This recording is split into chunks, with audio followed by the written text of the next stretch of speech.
ஓங்கி உயர்ந்து நிற்கும் சென்னையின் மையப்பகுதி அடுக்குமாடி குடியிருப்புகள் மத்தியில் உதிர்ந்து விடும் தளங்கள், கழிவு நீரால் சூழப்பட்ட வீடுகள் என சென்னையின் மற்றொரு கோரமுகத்தை விவரிக்கிறது இந்த செய்தி தொகுப்பு.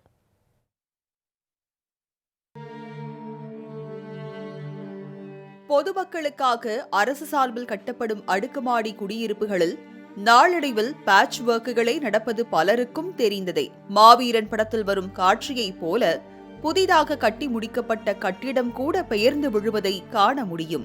நல்லதாண்டா கட்டிக்கிறானுங்க.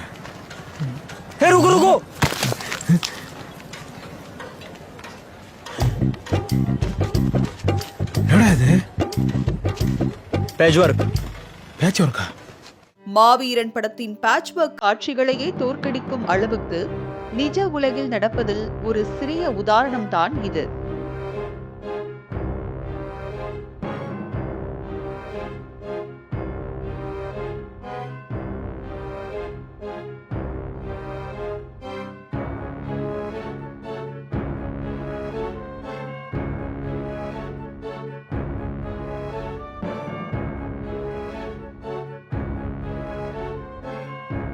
சென்னை கோட்டூர்புரம் சித்ரா நகரில் கிட்டத்தட்ட 150க்கும் மேற்பட்ட குடும்பங்கள் வசிக்கின்றனர். 40 ஆண்டுகளுக்கு மேலாக இங்கு வசிக்கும் மக்கள் எந்தவிதமான அடிப்படை வசதிகளும் இன்றி தவித்து வருகின்றனர். ஆண்கள் கூலி வேலைக்கு செல்வதும், பெண்கள் அருகாமையில் இருக்கும் அடுக்குமாடி குடியிருப்பில் சமையல் வேலைகளுக்கு செல்வதும் தான் இவர்களின் வாழ்வாதாரம். உழைப்பை மட்டுமே மூலதனமாக நம்பியிருக்கும் இந்த மக்கள் வசிக்கும் வீடு எப்போது வேண்டுமானாலும் இடிந்து விழக்கூடிய நிலையில் நிம்மதியாக தூங்கக்கூட முடியாத ஒரு சூழல் இருப்பதாக விவரிக்கின்றனர். வீடு ரவைக்கெல்லாம் இடிச்சு பொத்துன்னு விழுகுது. இந்த வீடு கட்டி தரணும்னு சொன்னாங்க, இப்போ என்ன இல்லைன்னு சொல்றாங்க. இந்த மழைக்கெல்லாம் இருக்கவே முடியாது, பொத்துன்னு விழுகுது. ரவையில் படுத்தா தூக்கம் இல்லை. பகலில் இந்த பாருங்க கட்டி இடிஞ்சு விழுந்த கட்டி அப்படியே இருக்கு. ரவை நைட்டு பூரா எந்திரிச்சு உட்காந்துருக்கேன் வெளியில. பயந்து கிடக்கு. 1 மணிக்கு மேலே இருக்க முடியல. வீடு கொடுக்கலைன்னா என் உயிரே போயிரும் சாமி. நீங்கள் தயவு செய்து எனக்கு வீடு கொடுக்கணும் சாமி.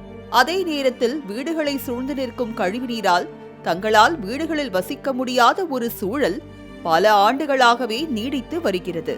இது பற்றி பல முறை அதிகாரிகளிடம் முறையிட்டும் எந்த விதமான நடவடிக்கையும் எடுக்கவில்லை என புலம்புகின்றனர் அப்பகுதி மக்கள். அந்த காவ முதல்ல சீர்படுத்த சொல்லுங்க. தண்ணி போக மாட்டேங்குது. கொஞ்சம் மழை பெஞ்சாலுமே உள்ள